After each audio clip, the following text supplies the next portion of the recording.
we all fall into fandoms. Because of things like you got into it because of your dad and stuff. I actually had a friend I worked with, um, bartending and stuff. I had lost my parental guardian at the time and was having a hard time kind of adjusting to life because she was, my grandmother was very young, and I was on suicidal watch. And she was like, you know what? You need some fantasy in your life. And she's like, what do you think of dark elves? And I'm like, dude, they're like cool. But I had been bullied my whole life for liking that shit. So I was like, I'm not really going to strike up a conversation with you, Tina. Sorry. And she literally hands me the book on, which is Homeland. And she's like, just read this. Like, just read it. And I'm like, well, you're handing me a book. So that gives you brownie points. I didn't sleep that night.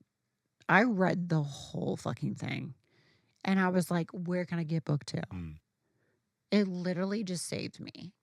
Like, I've never just fallen in love with a series of a lead who had been through so much shit and overcome so much shit and still found a way to persevere and press forward than the way that it is with Drizzt. Like, it was just amazing to me. So you can imagine, I have never, ever fangirled over meeting anyone in my life.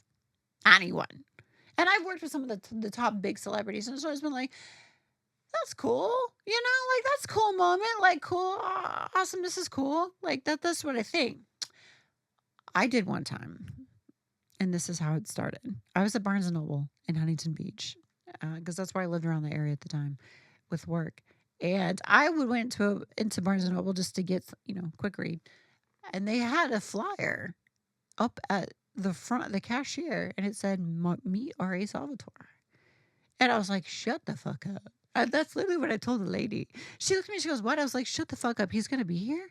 And she was kind of taken back, and then she giggled, and she was like, well, yeah. And I was like, are you fucking kidding me? And she just like looked at me, and I was like, are you serious? And she's like, yeah, I have never met an author in my life. I have never gone to a book signing in my life. I didn't even know what this was. I just knew he was going to be at this store and he was meeting people. So I was like, he meets people?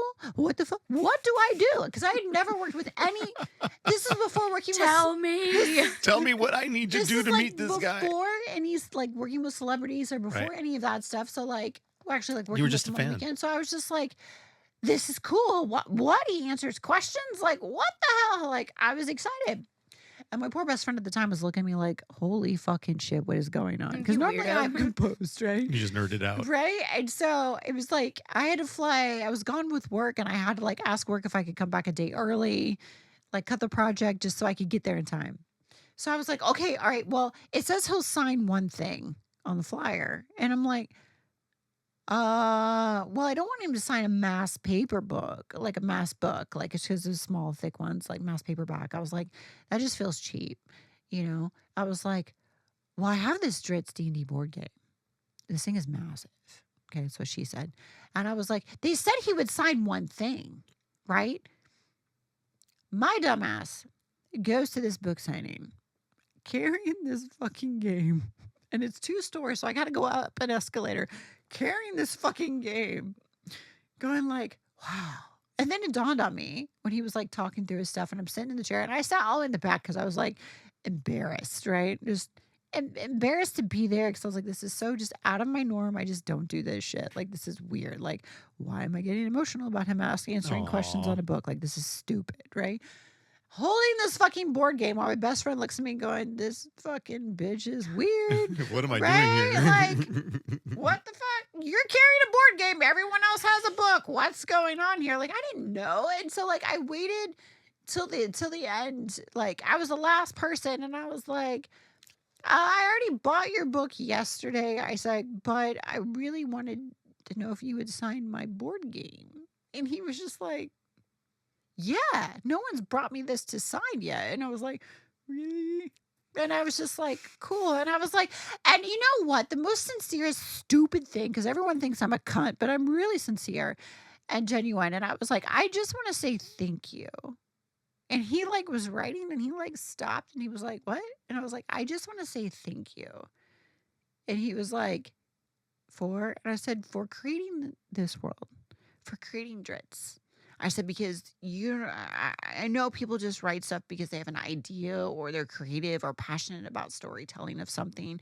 I said, but in the context of what you wrote this character and the battles internally and physically, externally, what he goes through and the thought process behind it, I said, really resonated with me at a time where it was very, I don't want to sound too dramatic, but my well-being was on the line. And I said, following Drizzt and waiting to see if Drizzt finishes his journey and gets to where he's going and how he persevered, I said, literally saved me. And I said, I just wanted to say thank you, because I'm not sure as an artist or as an author what you had to go through to get these books printed for your story to be heard. And I said, I just want to say thank you, because it's probably not an easy battle given the nature of the context of it being a fantasy book, but thank you. And I'm like, I get it out without stuttering. But I am full on tears rolling down, my God. right through this thing. Like, it's not like a hiccup. I'm sure if I was the author, I would be fucking It's not crying, like a bro. hiccup cry, but I'd it be was like fucking one of those where crying. someone stared at you, like no hiccup, just very sincere, but you just see a tear roll down. And he literally starts getting teary-eyed, and he said, thank you. He said, I started, cry. Drizzt saved me. I was starting these books when my brother died, and he put me through the thing. So we're fucking bawling, right? I'm like, this is not how I want to meet, like, my My favorite heart. author. Like, this is not how I want to do this. Oh my God. Until this day, poor Bob. Every time he did his store signing after that, I would just be like, hey, I'm picking up the new one. Like, him and his wife, Diana, they're just amazing. And, like, anytime, like, he did New York Comic Con, I left the booth. And I'm like, 'Cause I'm you going wanted to to go go see him. sign. Yeah. I missed him this last year at New York Comic Con because I was on a flight and I couldn't get there in Oh. time. And there was just no earlier flights. But, like, every store signing, every time a new book comes out, you know, he You're signs there. it to me, and, like, you know, I'll get it mailed. Like, I'll have, like, Diana mail it to me. Like, all these are signed. It's just a way to just support, just because, like, you know, it's just, He touched your soul. Yeah. he That's so touched me in cool. places, but you know what I mean, like, spiritually, Consensually. but it's just like one of those things where it's just genuine, because you don't know when these people are writing these stories what they've had to go through, like what Right. they put their their family on the line, like whatever they had to challenges and trivials that they had to do to get these books out. Who knows with Tolkien, you know what I mean? So it's just one of those things where I don't feel like they hear thank you enough. I feel like they hear a lot of scrutiny or criticism, Or why. or they bring their viewpoints, political or whatever, into the thing. And I feel like you just don't accept good storytelling and you know, just genuinely, like, thank you for it. And that's what I want to do. Like, if I could tell anything to anyone, you know, in that moment, it was just to say sincerely, thank you for whatever you had to go through to make sure these saw light. Yeah. Because they touch people when they need them the most. And I was one of them. Oh, that's amazing. So